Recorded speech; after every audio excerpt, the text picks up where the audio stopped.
Assalamualaikum warahmatullahi wabarakatuh.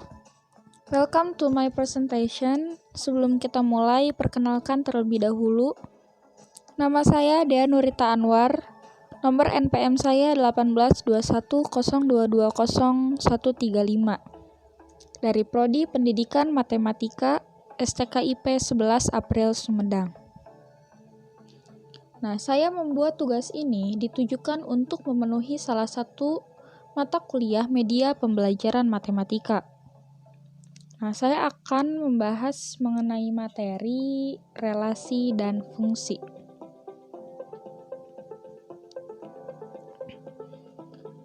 Nah, yang pertama saya akan membahas mengenai relasi. Dalam pembahasan materi ini, saya akan membahas mengenai pengertian relasi dan cara penyajian relasi. Cara penyajian relasi di sini ada 3. Yang pertama ada diagram panah, diagram kartesius, dan himpunan pasangan berurutan. Nah, kalian pasti bertanya-tanya, apa sih relasi itu? Nah, di sini saya akan membahas mengenai pengertian relasi. Relasi dapat diartikan sebagai hubungan. Hubungan yang dimaksud di sini ialah hubungan antara daerah asal, yaitu domain, dan daerah kawan, yaitu kodomain. Nah, dalam relasi, tidak ada aturan khusus untuk memasangkan setiap anggota himpunan daerah asal ke daerah kawan. Aturannya hanya terikat atas pernyataan relasi tersebut. Setiap anggota himpunan daerah asal boleh mempunyai pasangan lebih dari satu, atau boleh juga tidak memiliki pasangan sama sekali. Nah, tadi kan dijelaskan bahwa hubungan yang dimaksud ialah hubungan antara daerah asal dan daerah kawan. Jadi apa sih daerah asal dan daerah kawan ini? Nah, di sini saya akan menjelaskan mengenai daerah asal, daerah kawan, dan hasil. Dalam pembahasan relasi dan fungsi, himpunan yang terlibat digolongkan ke dalam 3 jenis daerah. Ketiga jenis daerah tersebut adalah daerah kawan atau kodomain, daerah asal atau domain, dan daerah hasil atau rank. Secara umum, himpunan ketiga daerah tersebut dapat dilihat pada gambar di bawah ini. Nah, kita lihat ada daerah yang berwarna biru, itu disebut domain atau daerah asal. Ada juga daerah yang berwarna hijau, itu disebut kodomain atau daerah kawan. Ada yang berwarna pink, itu disebut sebagai rank atau daerah hasil. Daerah hasil di sini mempunyai syarat, yaitu dia bisa disebut sebagai daerah hasil apabila ada anggota dari himpunan daerah kawan yang dipasangkan dengan daerah asal atau domain. Nah, agar lebih mudah dimengerti, saya di sini mempunyai contoh soal ya. Nah, di sini ada sebuah gambar, petunjuknya adalah dari gambar berikut tentukan mana yang merupakan daerah asal, daerah kawan, dan daerah hasil. Nah, saya di sini memberikan gambar juga yang tadi agar kita dapat mengingat kembali.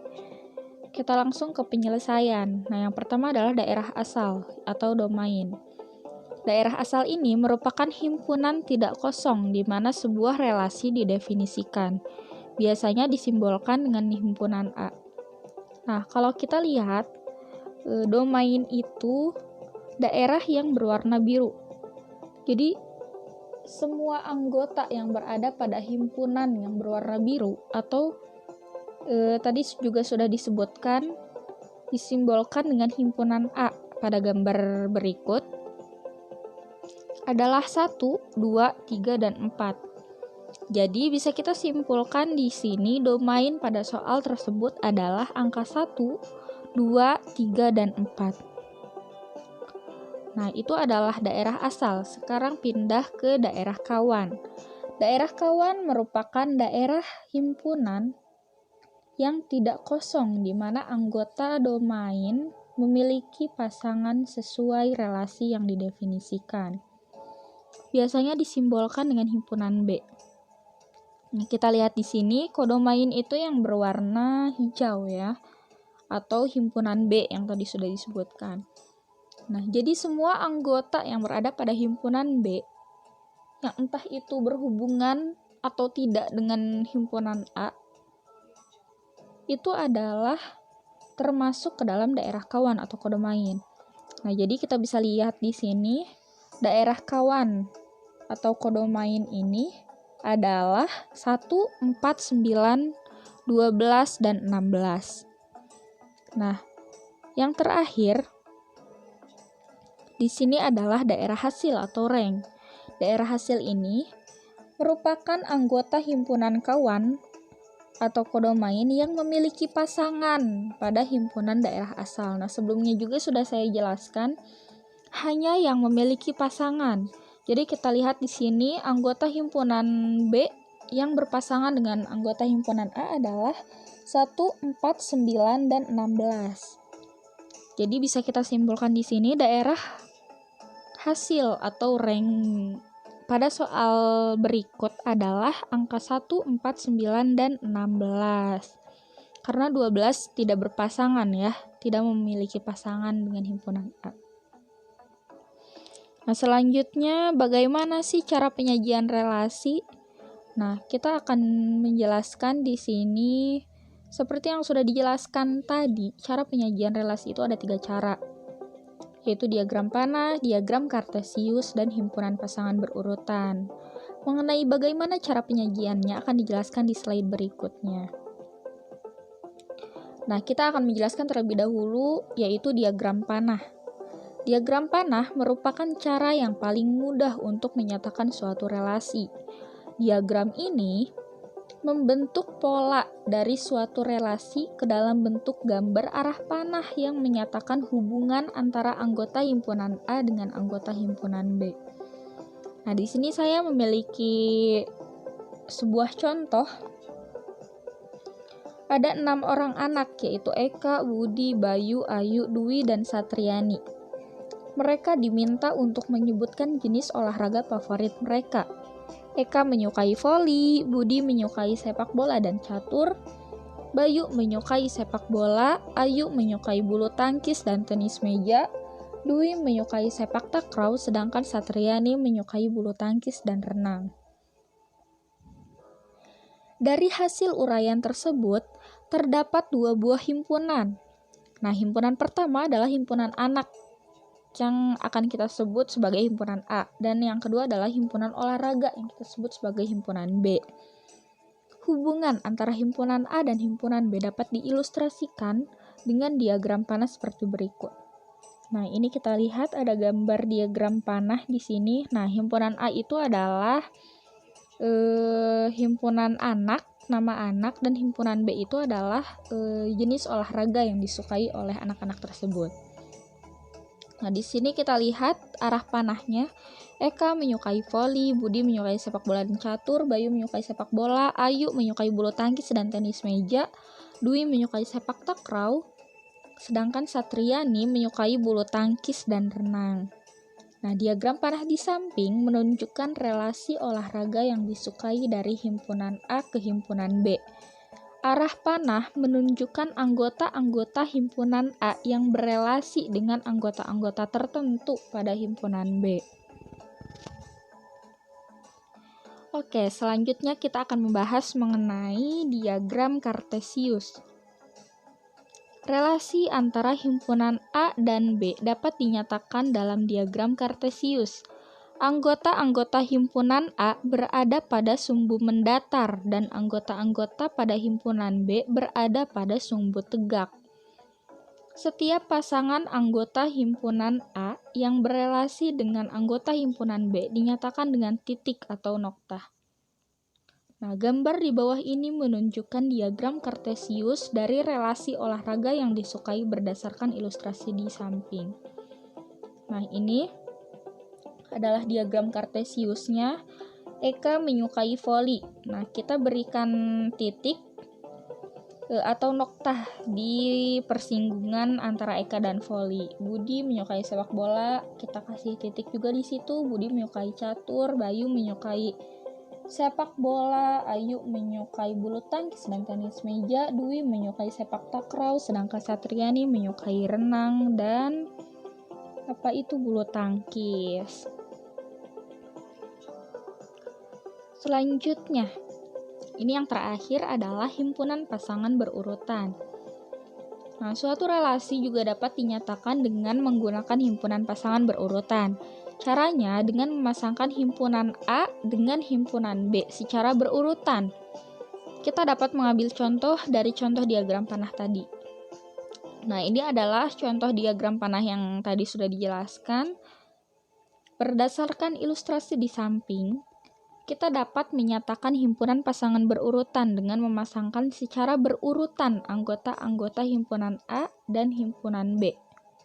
Yaitu, nah ini, kata kuncinya adalah berurutan ya. Jadi Eka voli, Budi sepak bola, Budi catur, Bayu sepak bola, Ayu bulu tangkis, Ayu tenis meja, Dwi sepak takraw, Satriani bulu tangkis dan Satriani renang. Dalam himpunan pasangan berurutan juga jangan lupa. Di sini biasanya suka menggunakan tanda kurung kurawal ya. Untuk himpunan pasangan berurutan. Nah, selanjutnya saya akan membahas mengenai fungsi. Dalam materi fungsi ini, saya akan membahas mengenai pengertian fungsi dan sifat-sifat fungsi. Nah, sifat-sifat fungsi di sini ada 3. Yang pertama ada fungsi injektif, ada fungsi surjektif, dan ada fungsi bijektif. Lalu apa sih fungsi itu? Nah, kita akan dimulai dengan membahas pengertian fungsi. Fungsi atau yang sering disebut juga dengan pemetaan masih termasuk dalam relasi. Suatu relasi tersebut disebut fungsi jika semua anggota himpunan daerah asal atau domain dipasangkan tepat satu ke daerah lawannya. Nah, simbol fungsi ini yang memetakan adalah himpunan A ke B adalah F.2A tanda panah B. Nah, itu dibaca dengan fungsi F memetakan himpunan A ke himpunan B. Nah, supaya lebih jelas, kita akan mengerjakan soal di bawah ini bersama-sama. Di sini saya mempunyai soal, yaitu diketahui fungsi F memetakan X ke 3X ditambah 3 pada himpunan bilangan bulat. Tentukan 1. F3, 2. Nilai F untuk X sama dengan negatif 4, 3. Nilai X untuk Fx sama dengan 6, dan yang terakhir adalah nilai A jika Fa sama dengan 12. Nah, kita akan menjawab di sini. Diketahui ya, yang diketahui terlebih dahulu adalah yang tadi fungsi F memetakan X ke 3X ditambah 3 dan fungsi rumusnya adalah Fx sama dengan 3X ditambah 3. Nah, ini adalah penyelesaiannya. Kita selesaikan nomor 1 dulu, adalah soalnya F3 ya. Jadi kita kan tadi sudah tahu ya, rumus fungsi ini yang di bawah ini, rumus fungsi Fx sama dengan 3x ditambah 3. Nah, kalau F3 berarti x-nya itu karena variabel, jadi kita tinggal ganti dengan angka 3. Jadi F3 sama dengan 3 dikali 3 ditambah 3. Sama dengan 3 dikali 3, 9, ditambah 3 sama dengan 12. Nah, itu adalah nomor 1. Sekarang kita selesaikan soal nomor 2. Yaitu nilai F untuk X sama dengan negatif 4.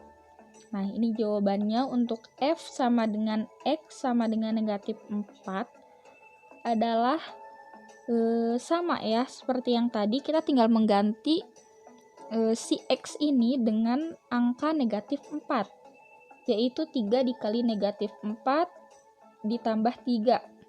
Sama dengan 3 dikali negatif 4, negatif 12, ditambah 3 sama dengan negatif 9. Sekarang kita akan menjawab soal nomor 3, yaitu nilai X untuk Fx sama dengan 6. Nah, ini adalah jawabannya. Nilai F untuk Fx sama dengan 6 adalah, nah ini hati-hati ya, yang tadi itu kan X sama dengan negatif 4, itu berarti si X-nya yang diganti dengan negatif 4. Kalau sekarang Fx sama dengan 9. Fx sama dengan 6. Jadi si X-nya tidak diganti dengan 6, tapi Fx-nya itu adalah 3X ditambah 3 sama dengan 6. Jadi 3X sama dengan, dari masing-masing ruas kita kurangi 3, jadi 3X sama dengan 6 dikurangi 3, 3X dikurangi 6 dikurangi 3, 3X sama dengan 3/3 sama dengan 1. Nah, ini adalah jawaban dari soal ketiga. Nah, sekarang adalah yang terakhir ya, yang keempat, nilai A jika FA sama dengan 12. Kenapa FA? Di sini nggak ada FA kan? Nah, itu adalah sama saja seperti nomor 3.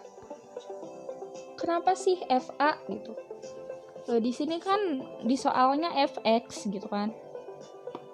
Nah, di sini kalian perlu tahu juga kalau si X ini adalah sebuah variabel. Apa artinya? Kalau si X adalah sebuah variabel, berarti dia bisa diganti dengan apapun. Dengan A, B, sampai Z, dia bisa diganti sesuai dengan petunjuk dari si soal tersebut. Nah, kita bahas nomor 4, nilai A jika FA sama dengan 12 adalah pengerjaannya sama dengan nomor 3, 3A dikurangi 3 sama dengan 12. Itu seharusnya tambah ya, 3A ditambah 3 sama dengan 12. Nah, karena kedua ruasnya harus dikurangi dengan 3, jadi 3A sama dengan 12 dikurangi 3. 3A sama dengan 9, A sama dengan 9/3 sama dengan 3. Itu adalah jawaban dari nomor 4. Setelah kita menjawab soal yang tadi, kita akan membahas mengenai sifat-sifat fungsi. Apa saja sih sifat-sifat fungsi itu? Nah, ini kita akan membahas seperti yang sudah dijelaskan, sifat-sifat fungsi itu ada 3, yaitu fungsi injektif, fungsi surjektif, dan fungsi bijektif. Ketiga sifat tersebut akan dijelaskan di slide berikutnya. Nah,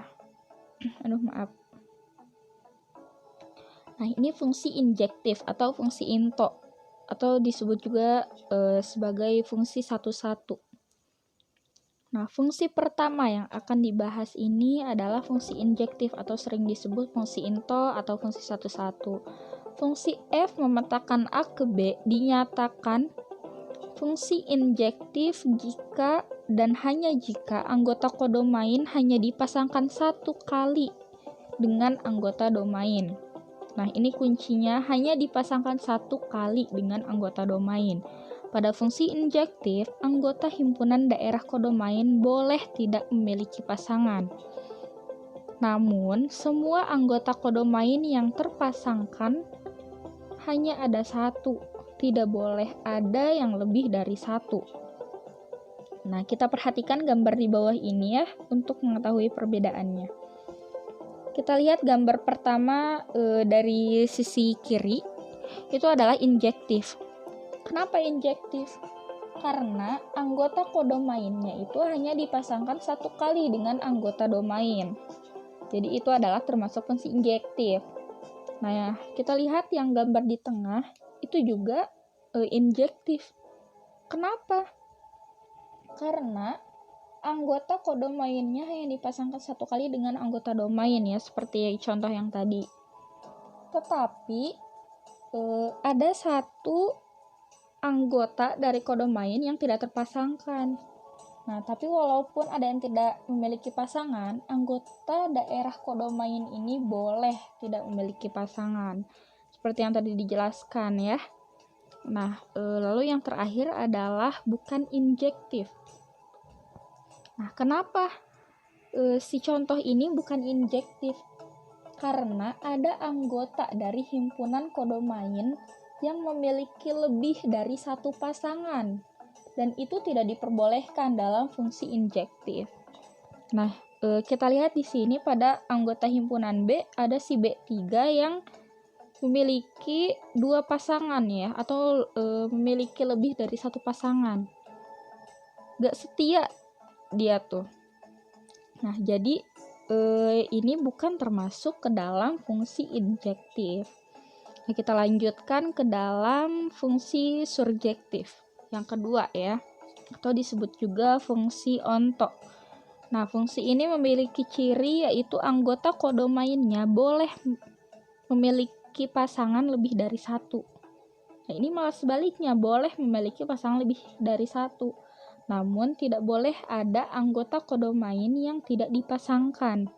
Jadi dia boleh ada yang berselingkuh tapi tidak boleh ada yang jomblo ya, seperti itu. Nah, fungsi surjektif ini biasanya dipenuhi apabila jumlah anggota kodomain sama atau lebih banyak dari anggota domain. Kita perhatikan gambar di bawah ini untuk melihat lebih detail mengenai perbedaannya. Kita lihat gambar yang berada paling sebelah kiri, yaitu surjektif. Kenapa dia surjektif? Seperti yang tadi dijelaskan, ada fungsi dari anggota kodomainnya yang memiliki pasangan lebih dari satu. Dia berselingkuh, tapi disahkan oleh si fungsi surjektif ini. Tidak apa-apa, katanya seperti itu. Nah, lalu yang tengah. Yang tengah ini juga termasuk fungsi surjektif. Kenapa? Karena si anggota himpunan A memiliki satu pasangan terhadap himpunan B. Nah, jika kita pikir-pikir, yang berselingkuh aja disahkan, apalagi yang setia gitu kan. Jadi fungsi surjektif ini fungsi ini adalah termasuk ke dalam fungsi surjektif. Nah, kita lihat yang ketiga. Yang ketiga ini adalah bukan fungsi surjektif. Kenapa bukan fungsi surjektif? Karena tidak boleh ada anggota yang tidak dipasangkan, atau menurut bahasa kitanya adalah ini ada yang jomblo nih dalam contoh ini. Jadi dia tidak termasuk ke dalam fungsi surjektif. Nah, oke, kita lanjutkan. Ini yang terakhir ya, yaitu fungsi bijektif atau korespondensi satu-satu. Nah, fungsi bijektif ini merupakan gabungan dari fungsi injektif dan surjektif. Pada fungsi bijektif, semua anggota domain dan kodomainnya terpasangkan tepat satu. Nah, jadi pada fungsi bijektif ini harus setia. Jadi kalau jomblo nggak boleh, kalau selingkuh juga nggak boleh. Ini tuh harus memiliki pasangan dan hanya satu. Nah, kita lihat pada gambar ini adalah bijektif. Kenapa? Karena dia setia. Jadi anggota dari himpunan A hanya tepat satu memilih pasangan dari himpunan B. Nah, ini bukan bijektif karena ada anggota dari himpunan B yang memiliki pasangan lebih dari satu ya, atau ada yang berselingkuh dalam himpunan B ini. Nah, yang terakhir adalah bukan bijektif juga. Kenapa? Karena di contoh yang ketiga ini yang berselingkuh ada, yang jomblo pun ada gitu. Jadi ini tidak disahkan sekali dalam fungsi bijektif. Semoga kalian paham dengan pembahasan ini. Nah, kita sudah masuk ke dalam kesimpulan. Kesimpulannya adalah setiap relasi belum tentu fungsi, Namun, setiap fungsi pasti merupakan relasi. Nah, kalian harus ingat ini, jangan sampai tertukar ya. Ingat-ingat. Nah, lalu selanjutnya kita mempunyai gambar lagi untuk lebih memahami yang tadi saya bahas. Yang pertama adalah relasi dan bukan fungsi. Nah, relasi dan bukan fungsi ini kenapa? Karena terdapat anggota A yang dihubungkan lebih dari satu kepada anggota B. Jadi ini bukan fungsi, tetapi relasi. Kita lihat yang tengah, relasi dan bukan fungsi juga. Kenapa? Karena ada anggota dari himpunan A yang tidak dihubungkan dengan anggota himpunan B. Seperti itu. Lalu ada yang terakhir adalah relasi dan fungsi. Dia termasuk relasi dan juga termasuk kepada fungsi. Kenapa? Karena setiap anggota A tepat dihubungkan satu dengan anggota B. Walaupun ada yang jomblo itu tidak apa-apa ya. Seperti yang tadi dijelaskan dalam fungsi surjektif ya. Nah, sekian pembahasan dari saya. Semoga video ini bermanfaat untuk kalian. Mohon maaf apabila ada kekurangan dan kesalahan dalam penyampaiannya. Wabillahi taufik wal hidayah. Wassalamualaikum warahmatullahi wabarakatuh.